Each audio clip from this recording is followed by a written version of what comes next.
Everyone, welcome back to my channel. तो आज हम पढ़ने वाले हैं कोलबर्ग मोरल डेवलपमेंट थ्योरी की लेवल्स एंड स्टेजेस।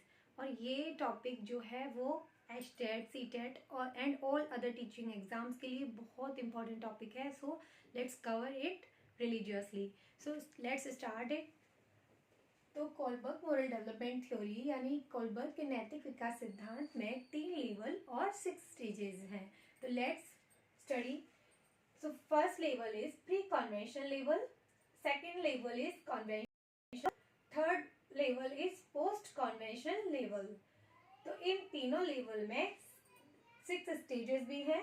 तो फर्स्ट लेवल में 2 स्टेजेस हैं and stage 1 is obedience and second stage is individual interest और mutual exchange. Third stage is interpersonal और good child. Fourth stage is authority और order.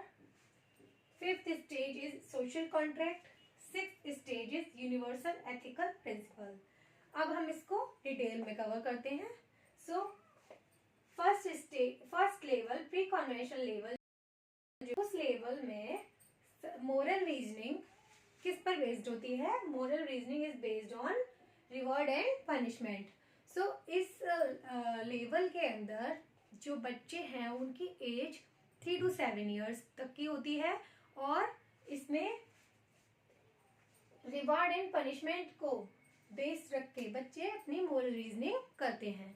तो अब हम जब इसकी स्टेज 1 को देखते हैं तो स्टेज 1 है ओबीडियंस एंड पनिशमेंट। तो ओबीडियंस एंड पनिशमेंट स्टेज 1 में क्या होता है? बच्चे जो हैं वो अपने डिसीजंस किस बेसिस पे लेते हैं? उनकी नैतिकता बेस्ड होती है और ओबीडियंस एंड पनिशमेंट पर। तो बच्चे क्या करते हैं? बच्चे करते हैं पनिशमेंट और ओबीडियंस को ध्यान में रख के अपने सारे एक्शंस को परफॉर्म करते हैं। तो दिस इज स्टेज 1, यानी उन्हें पनिशमेंट से बचने के लिए जो भी काम करने होते हैं वो वैसे करते हैं कि अगर उन्हें लगता है कि वो गलत काम करेंगे और उन्हें पनिशमेंट मिलेगी तो उस काम को वो अवॉइड करेंगे। तो सेकेंड स्टेज है इसमें इंडिविजुअल इंटरेस्ट और म्यूचुअल एक्सचेंज। ये जो स्टेज है, इस स्टेज में एक बहुत इंपॉर्टेंट बात ये होती है, बच्चे क्या करते हैं? बच्चे करते हैं getting what you want bye trade off.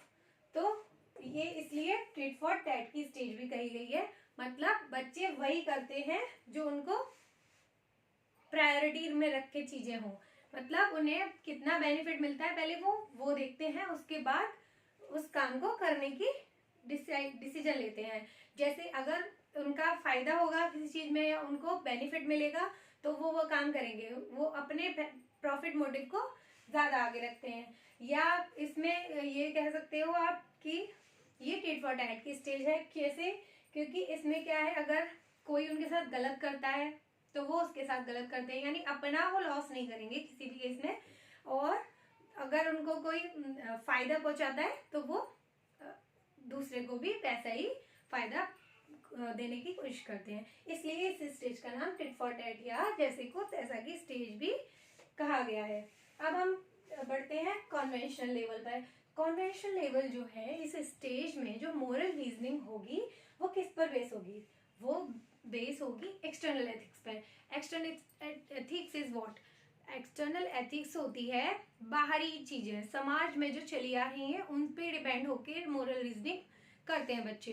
तो इस स्टेज में 8 से 13 साल तक के बच्चे होते हैं जनरली। और इस स्टेज में क्या होगा?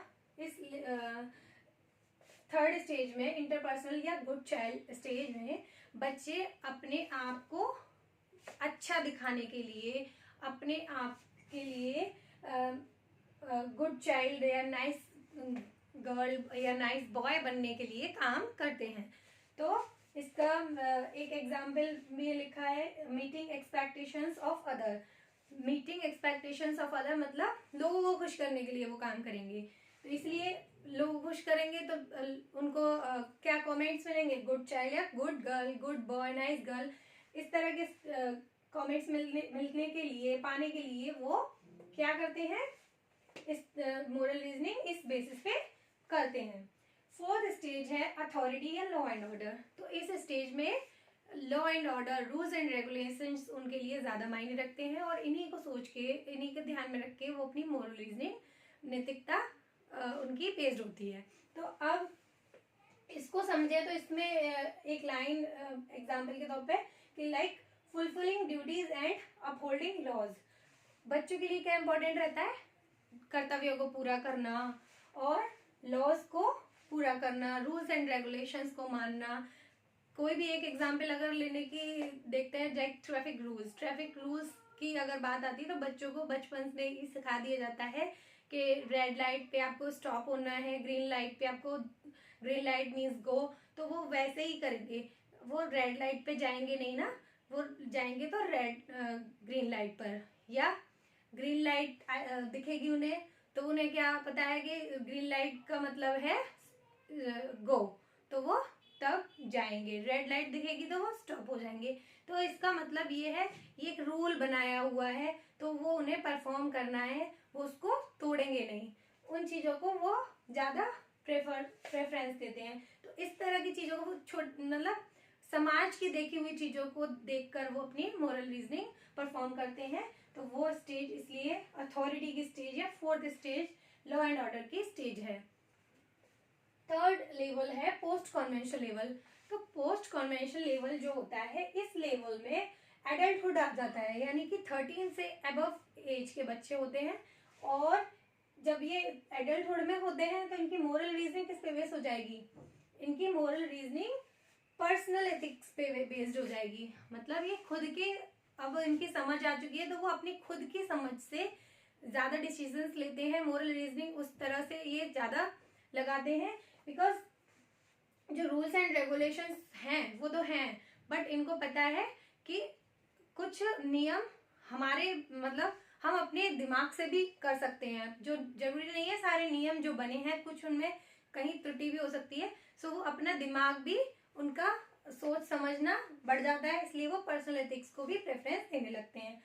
तो इसलिए फिफ्थ स्टेज है सोशल कॉन्ट्रैक्ट। सोशल कॉन्ट्रैक्ट में आप समझ सकते हो, इसमें पर्सनल एथिक्स आ चुकी है। तो समाज में बने बनाए नियम तो जो वो होंगे वो फॉलो करेंगे, बट अगर उन्हें लगता है कि इसमें कुछ मॉडिफिकेशन हो सकता है, लाइक अगर ट्रैफिक रूल्स का एग्जाम्पल था, तो अगर इसमें हमने ट्रैफिक लाइट का एक एग्जाम्पल लिया था, तो उसमें क्या था कि बच्चे अगर रेड लाइट देखते थे तो वो स्टॉप होते थे।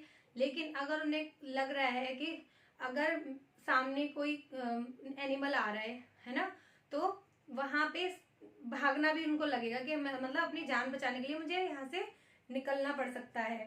तो ये सोशल कॉन्ट्रैक्ट में ऐसी चीजें भी बच्चे मोरल रीजनिंग इस तरह से भी लगा सकते हैं। या कोई एक्सीडेंट हो गया किसी का, मतलब ग्रीन लाइट है तो उन्हें कुछ ना कुछ करके किसी ना किसी तरीके से जाना पड़ेगा उनको हेल्प करने।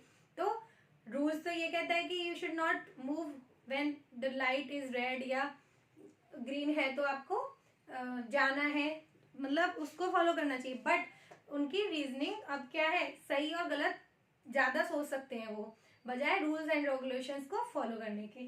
तो फिफ्थ स्टेज में पर्सनल एथिक्स पे बेस्ड हो जाती है मोरल रीजनिंग।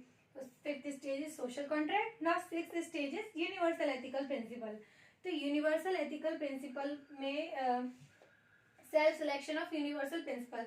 अब वो अपने अकॉर्डिंग चीजें करते हैं, अपने रूल्स अपनी समझ के अकॉर्डिंग करते हैं। लाइक समाज में तो बहुत सारी चीजें बनी हुई होती हैं, जैसे किसी को पता है कि आपको 25 तक करियर बनाना है, उसके बाद आपको घर, मैरिज, वेडिंग उसमें जाना है। लेकिन अगर किसी को पता है कि मैं एक अच्छा टारगेट है मेरा, अच्छा मेरे को एंटरप्रेन्योरशिप करनी है या कुछ करनी है, तो वो जरूरी नहीं है कि 25 या पर्टिकुलर एज के बाद उसको एक उस लाइफ में जाना है, मैरिज लाइफ में जाना है। वो अपने गोल्स को अचीव करेगा। पहले वो सोचेगा कि मैं इसको ज्यादा बेटर तरीके से कर सकता हूँ या कर सकती हूँ, तो पहले मैं वो करूंगा। समाज के अकॉर्डिंग या दुनिया में लोग जो कह रहे हैं उसके अकॉर्डिंग नहीं चलेगा, वो अपने अकॉर्डिंग चलेगा। So sixth stage is universal ethical principle. So that's all for today. Thank you so much.